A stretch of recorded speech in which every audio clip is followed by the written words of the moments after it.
эле алып берели. Себеп дегенде азыр жерге чейин таштап кетсек,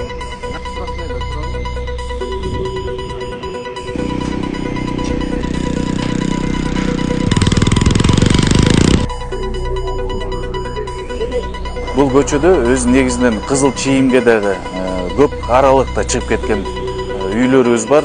Ошол себептен бул бир эле тротуар эмес, келечки жылда ушул көчөгө сквер да курганга пландаштырып жатабыз.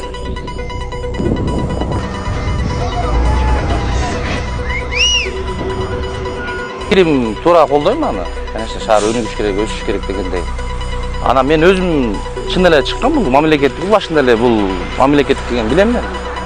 Анан эми азыр 3 күн эме берип атат, жылдырып кайта ордуна коюп коебуз. Конечно, биздин мамлекеттин эмесине эч кандай укугубуз да жок.